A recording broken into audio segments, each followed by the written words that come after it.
નમસ્કાર ગુજરાતી મિત્રો, મારી ચેનલ ગુજરાતી જ્ઞાનમાં ફરી એક વખત તમારું સ્વાગત છે।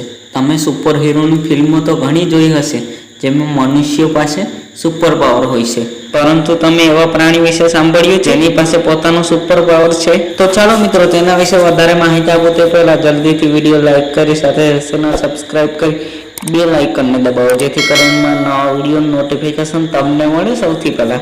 પહેલું છે હેરી ફ્રોગ। એમેઝોનના જંગલમાં જાત જાતના જાનવરો જોવા મળે છે। ત્યાં એક દેડકો મળી આવ્યો છે જે પોતાના શિકાર પર હુમલો કરતા વોલ્વરાઇનની જેમ પોતાના હાથમાંથી પંજા બહાર નીકાળી શકે છે, જેથી કરીને શિકાર પર હુમલો કરી શકે અને પોતાની જાતને શિકારથી બચાવી શકે। જ્યારે તે પોતાને સુરક્ષિત માને છે ત્યારે તેમના પંજા જાતે જ અંદર જતા રહે છે। બીજું છે પ્લમ થીપ।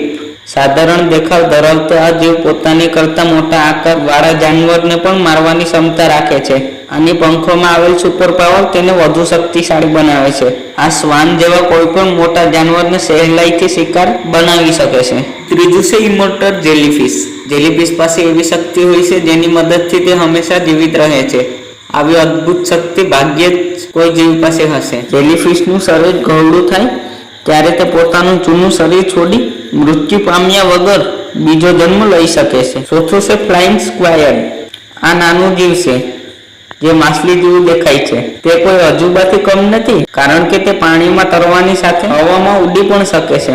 લાંબુ અંતર કાપવા માટે તે ઘણીવાર હવામાં ઉછળીને ઝડપથી અંતર કાપે છે। આ જાતિનું સૌથી અજીબ વાત એ છે કે જ્યારે તેમને ભૂખ લાગે ત્યારે તે પોતાના જાતિના સમૂહના સાથીઓને મારી તેને પોતાનું ભોજન બનાવી લેશે। મિત્રો, અંતે 5મા નંબર ઉપર આવે છે મિમિક ઓક્ટોપસ। આ ઓક્ટોપસ સાધારણ ઓક્ટોપસ નથી। આ ઓક્ટોપસ પાસે ગાયબ થવાની શક્તિ છે। આની મદદથી તે છુપાઈને પોતાના શિકાર પર હુમલો કરે છે। હકીકતમાં તે પોતાના શરીરના અંગોને આસપાસના વાતાવરણને અનુરૂપ ઢાંકી લે છે, ત્યારબાદ તેને જોઈ શકવું લગભગ ઇમ્પોસિબલ છે। બસ મિત્રો, આજના વિડીયોમાં આટલું।